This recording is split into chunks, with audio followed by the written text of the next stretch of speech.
What's happening, Expeditioners? It's Peter here, and I just wanted to hit you up with some news here. I just finished my new book here, the Amazing Money Stories book. This is the true tales of greed, generosity, success, and luck. And this book is on sale right now. You can pick it up on Amazon, but I wanted to give you a little taste of the book here. I thought that's only fair.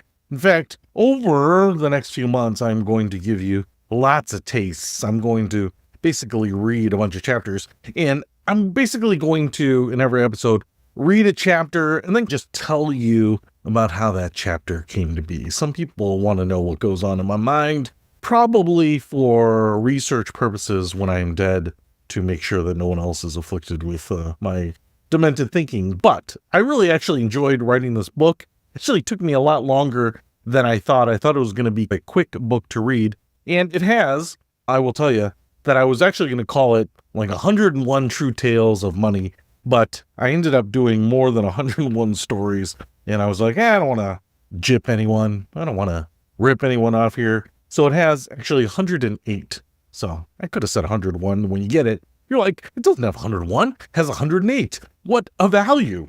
So one of the things that has happened before I get into chapter 1, which should be an anchor story for you, is that just over the years, over my career of working in money and finance and investments and financial coaching and just my passion and interest in the money world, you actually read a bunch of stories that are money related. Some of them are very hardcore money related, and that's actually a separate book that's called Money is Fascinating. So I've carved those out into a different book, but just the interesting human side of money. And so I wanted to capture as many of those stories that I could remember. Some of them are pretty recent. I've read them recently, or they were in the news or something like that, and I did a little research to flesh them out and put them in the book. But some of these are from way back, maybe even my childhood or when I was studying money and economics in college. And so I just wanted a place to put all of those because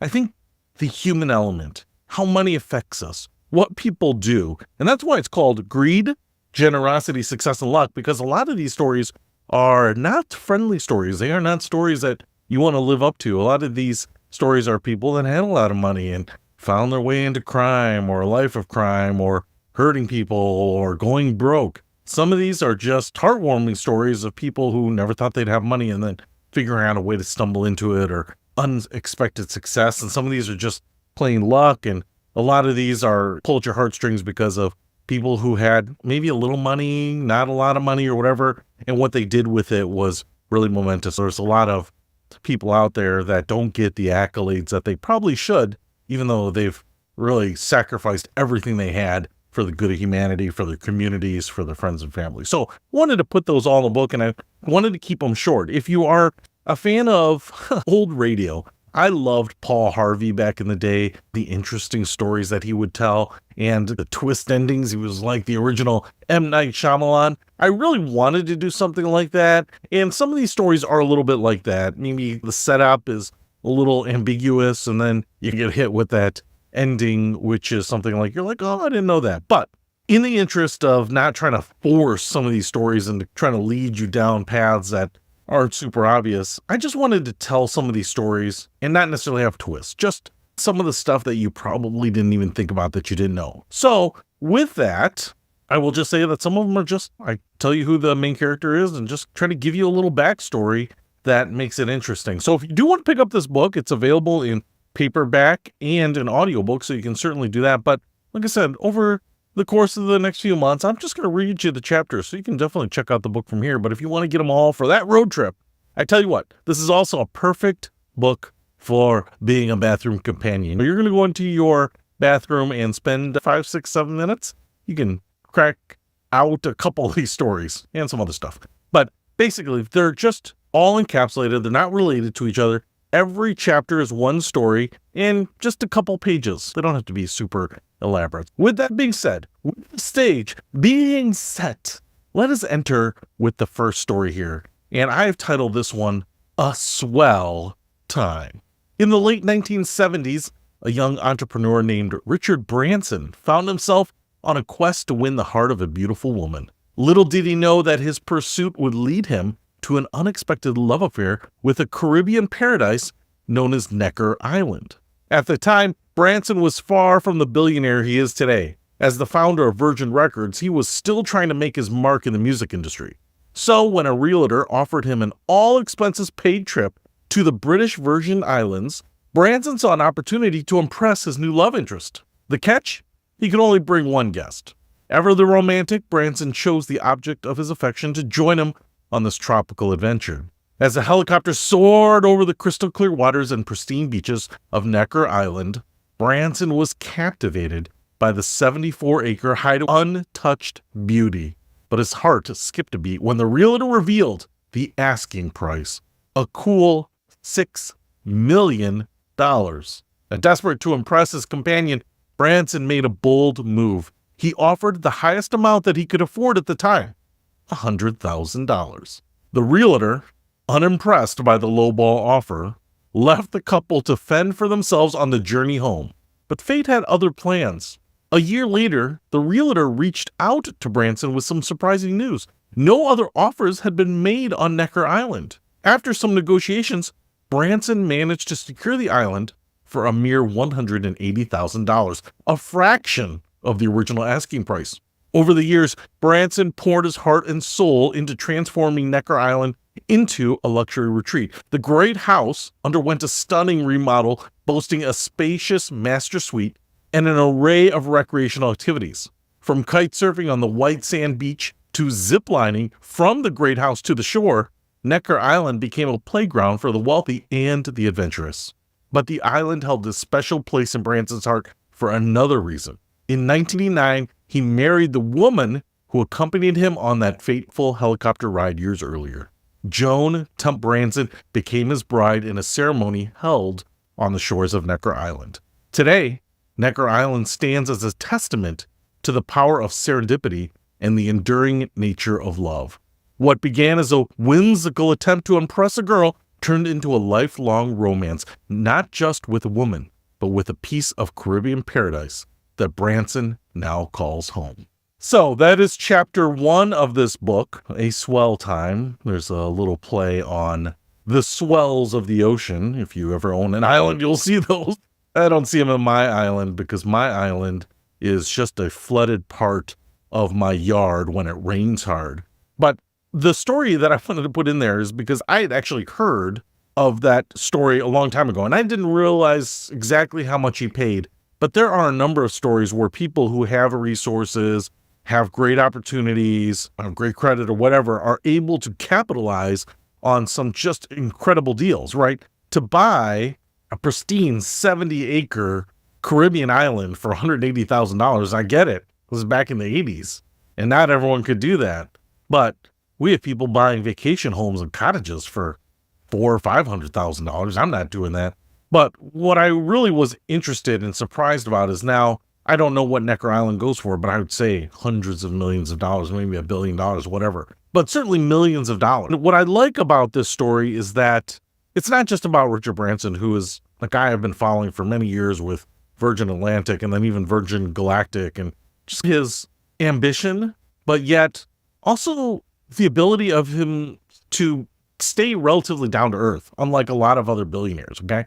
Who knows how down to earth these guys really are, especially when you own a space company. But I've liked that about Branson. He seems to have maybe good perspective, and I think he's a little older, so he has that life perspective. So I've actually been a fan of his. I mean, not like a raving fan, because I don't know that much about him or what he believes or his philosophy of life or anything like that. But just been really interested in someone who seems to be a good guy, right? Seems to not necessarily, burn bridges and be a scorched earth kind of billionaire. He seems to do it the right way, and he seems to put people's and customers' needs first. A little bit of maybe Steve Jobs, but nicer, maybe. But what I love about this, and I guess the lesson that I really liked about this from the average investor and the average person experience, is the idea of having what I call opportunity money.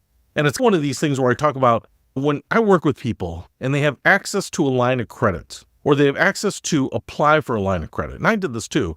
And one of the earliest things I can think about was I have a friend, Brian, and he runs a business, and now he makes loads of money, millions of dollars a year. And he told me when he first started his business, the business would not have survived had he not gotten a line of credit, because he applied for $400,000, $500,000, $600,000 a line of credit at the time. And that allowed him to make payroll when he actually didn't have the cash on hand, knowing that in the future he was going to have that. Now, it's not just running that business, but think about this. Think about how many times we have been in dire economic straits. Think about maybe the last recession, the Great Recession, and how many houses just collapsed in prices, or people were fire selling cars. Anytime you hear fire sale, it's just like getting rid of stuff, transferring ownership of stuff at prices that are basically just a formality. For example, I remember, I think it was 2009, there was a house that was for sale, I think somewhere in Miami, somewhere in Florida. And it was this grand 4-story canal front house. So it's on the water, and the owner obviously was dumping it. And not only that, but as a car guy, I read about this on the car blog, and I probably should have tried to track down the story. I don't think I could find much detail on it, but I remember at the time they were putting on the car blog because this owner was trying to sell this house, and he was throwing in for free his Ferrari F40. Now, if you are a car person, you know what the Ferrari F40 is. It is Enzo's last supercar. It's considered one of the great super hypercars of all time. It is now one of the most expensive cars on the market because they only made 400-ish of these cars. They don't trade hands very often. And in fact, just last summer, I believe, or last fall in Italy, they had a parade of Ferrari F40. So people from all over the world flew in their F40s. Many of them are still in Europe. And I believe that gathering event was the most valuable car gathering in history. I don't know what F40s go for, but they go for millions of dollars. But this house was going for an asking price of $600,000, which was a fire sale for what the house was worth. And the owner was throwing in his Ferrari F40. Was not part of the contract, wasn't going to muddy the waters on, well, you're getting the house and the car. He was just going to give you the keys. And I remember reading that article, and at the time, F40s weren't trading for the multi-millions, maybe they are now, but it was still like $1 million car. It was still an $800,000 or $900,000 car at that time. And I just thought, man, $600,000 is getting you this amazing house, plus an $800,000. You would be dumb not to buy it. But the problem is, who has that kind of money? But if you have that money, you have an awesome opportunity to probably buy a $3 or $4 million house and what is now probably a $4 or $5 or $6 million car. You have the opportunity to spend $600,000 to make like $8 million, right? Who wouldn't do that? But my point here is that when I was talking about Brian, he was talking about getting that line of credit, right? Maybe you don't have to solve that right now, but for some of us average people, just getting the credit that you can get when you don't need it so that you have that opportunity to exploit or to take advantage of those deals when they come about is like the middle American's way of exploiting some of these inefficiencies sometimes, some of these disconnects, right? We aren't billionaires that say, hey, you know what? Twitter's on sale. I'm going to buy Twitter today. Some of those things are just out of bounds. But I tell you what, even in the 80s, there are people that could have probably put together $180,000 for Necker Island. I think the $6 million list price just scared a bunch of people away that could probably put together $180,000, but wouldn't even look at it because they didn't even think that was in the realm of thinking, right? If they had put $1 million price tag on it, then maybe they actually would have gotten more closer to $1 million, to be really honest. And so that is what made me intrigued by this story. Not just the numbers, but the idea that there are these times when you can exploit the fire sale, the distressed buyer. And for the average person, if you don't have access to credit, if you don't have a lot of cash on hand, you'll never be able to do that.